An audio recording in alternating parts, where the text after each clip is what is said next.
Governor Evers wants to use some of that surplus tax revenue to, as he puts it, invest in kids. The governor announced Thursday that he would call a special session on education. He wants to put $250 million into increased state funding for K through 12 education. He says that would lower property taxes and increase funding for school-based mental health services, special education, and rural schools. By the way, not to be Al Gore about this, but I didn't just start caring about rural communities this year, as some have suggested. Who do you think invented sparsity aid? Republican legislative leaders didn't cheer that announcement and rejected the governor's plan within just minutes. One idea that might stand more of a chance is a new bill to crack down on reckless driving. That's been a real problem in Milwaukee, sometimes with tragic results. Two Republican state senators want to stiffen the penalty, so we're talking with Senator Chris Kapenga of Delafield, who is co-sponsoring the bill. Thank you for your time today. Yeah, thanks for having me. So what would you say is really the biggest difference between your bill and what's already under law now? Well, what we see is there's current law that does address the issues that we're looking at, but we just feel that there's not enough teeth in that law. What we want to do is we want to give law enforcement a bigger tool to use to help stay away from or hopefully alleviate the situations that are taking place where, you know, we've all seen the situations and the news stories about, you know, the twins that were killed, the lady who drove down the road and her car went airborne into a couple of houses and the houses started burning down. We've got these tragic situations, and what we're trying to do is work with law enforcement to say, hey, what can we do as legislators here to help reduce the number of these situations with reckless driving and obviously vehicle theft, so that we don't have our citizens at risk. And there was a task force put together by the city and the county of Milwaukee, and a couple of the things they had in there, they said, can you give some penalty enhancers, so make it a little bit tougher on people if they do this, so that we can reduce the number of people doing it. So that's what this bill does, is it's an attempt to put in place a little bit bigger stick for law enforcement to use to mitigate situations like this. And then what we also did is we're seeing that sometimes charges are dropped.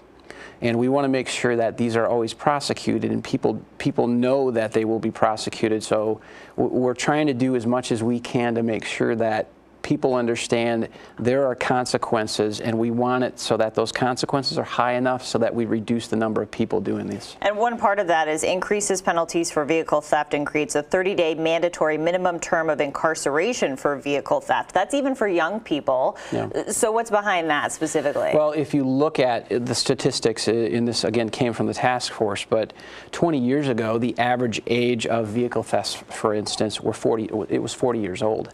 Now what we're seeing is, because, and again, this comes from the task force, they feel like the average age is now down to 18 years old is the average age of a vehicle theft, which then, you know, you've got the chase after that. So we see that there's something wrong in the system that's driving down the age, and when you talk to people who are in law enforcement, they feel very strongly that it relates to there being no penalty.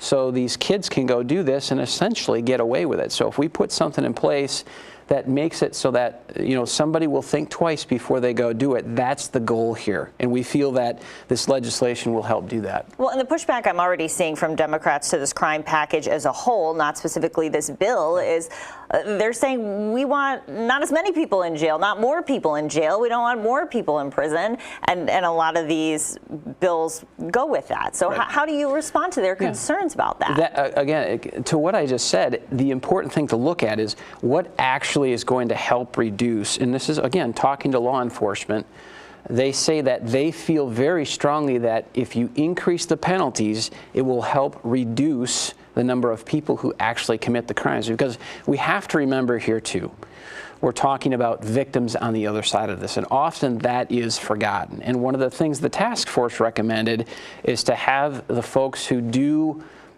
go through this and are found guilty, they have to sit in a victim impact panel, so they start understanding there are consequences to what you are doing. And we feel that the combination of that will really help drive down the number of people committing these crimes, and that makes the safety of the public or it makes it more safe for the public, and that's what our job is. One of the main jobs of government is to ensure your citizens have a safe neighborhood they can go out in. And we are very concerned when you have over 5,000 cars stolen in the Milwaukee area a year. That's incredible. We have to start getting at that, because people shouldn't have to worry about walking out in the morning and wanting to go to work and they don't have a vehicle to go to work in. There's not a lot of time left in this session, so what comes next for this bill, and what type of support do you have, and have you talked to the governor about this? Yeah, the process is it's going through committee, so we had a hearing on it. That's the public hearing to make sure we get public comment. There was some discussion brought up about concern around a 30-day minimum, so we'll look at if there's not enough support to keep that in there, which I feel is important. Then we want to make sure that we don't let perfection be the enemy of good. We'll amend the bill to where we get enough support in the Senate and the Assembly, and then we'll push it over to the governor's office. And again, I can't speak for the governor. I hope he would sign something like this, because it would be for the betterment of society. Senator Kapenga, thank you. Thank you. Next, why Democrats might ignore Iowa this year, and it's not what you think.